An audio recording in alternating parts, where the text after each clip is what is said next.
ये जो कार्यक्रम हम लोग डालसा के थ्रू ऑर्गेनाइज करा रहे हैं, इसका मुख्य उद्देश्य यही होता है कि जो भी योजनाएं बनती हैं सरकार के द्वारा, जो जनहित और जन कल्याण के बारे में होती हैं, और या फिर जो भी सरकारी कानूनी हक की बातें हैं वो उन तक उनको पहुंचाएं और उनसे जो भी लाभ हो रहा है वो हम उन तक पहुंचाएं।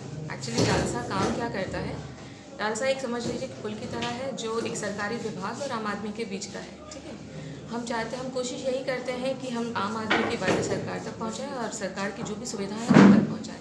आज यहाँ पे इस प्रोग्राम में हम लोगों ने उन लोगों को स्कीम के तहत जो भी लाभ हुआ है वो उन लोगों को दिया है। यही हमारा आज का प्रोग्राम का मुख्य उद्देश्य था। एक क्वेश्चन है मैडम, ये घरेलू हिंसा की बात हो रही है और वो ज़्यादा मामले आ रहे हैं झारखंड में। हाँ, तो वो 90% महिलाएं जो स्वावलंबी नहीं है, तो इसके कारण क्या होता है कि जो अत्याचार उन पर होता है वो आवाज़ नहीं उठा पाता। इसके बाद हमारा क्या होगा नहीं होगा, मान लो पति जेल चला जाए, जिसके बाद हमारा भरण पोषण बच्चों का क्या होगा, तो उसके लिए कुछ है क्या?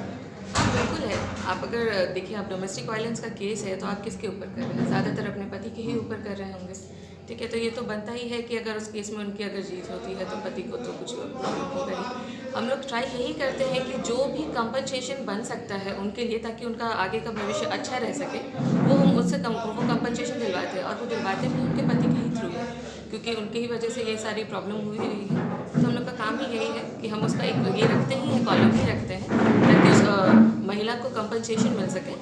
यही हमारा एक कोशिश है। पंचायत स्तर पर भी कोई ऐसा व्यवस्था है क्या जो आप लोगों का सेवा जो मिल सके? हाँ, देखिए, पंचायत स्तर में क्या होता है कि पहले तो हम लोग ये जब ऐसे केसेस होते हैं डोमेस्टिक वायलेंस के, तो पहले हम लोग यहाँ पे जैसे डिप्टी हैं उनका हम लोग रिपोर्ट लेते हैं पहले कि भाई आप हमें पहले बताइए कि ऐसी कोई बातें हो रही है कि नहीं। तो उन्हीं के पास एक लिस्ट होती है जिनसे वो बनाते हैं कि भाई हाँ, इनके साथ वास्तविक में ये घटनाएँ हो रही हैं।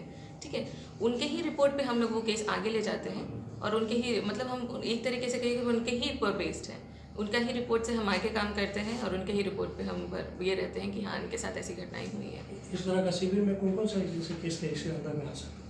सिविल के बहुत सारे केसेस आते हैं डालसा के लिए, आप बोल रहे हैं ना। जैसे कि अगर कभी होता है कि हमारे पास, देखिए, ऐसा नहीं है कि हम लोग जैसे कानून की बातें हम लोग कर रहे हैं तो मतलब हम लोग इसमें है कि हम लोग कानून की ही ये कर गए हैं। कुछ डालसा में ऐसे कुछ काम होते हैं जो कानूनी नहीं होते हैं, लेकिन हम लोग उनको वो सुविधा देने के लिए हम वो भी काम करते हैं। जैसे कि अब समझ लीजिए हमारे पास एक सिविल में एक केस आया है, एक मान लीजिए आप कि किसी इंसान को उसके ज़मीन के रिलेटेड केस है। ठीक है, अब उसको वो कह रहा है हमारे पास आके कि उनके पास कागज़ नहीं है। ठीक है, तो हम डालसा के थ्रू हम ये करवाते हैं कि हम जो वो पर्टिकुलर विभाग है, जैसे कि यहाँ पे जो विभाग है वहाँ तक हम संपर्क करते हैं कि देखिए इस फलाने आदमी का डॉक्यूमेंट्स नहीं मिल रहा है, आप कोशिश करिए, है बनवाया है, नहीं बनवाया है, कभी किया है या नहीं किया है।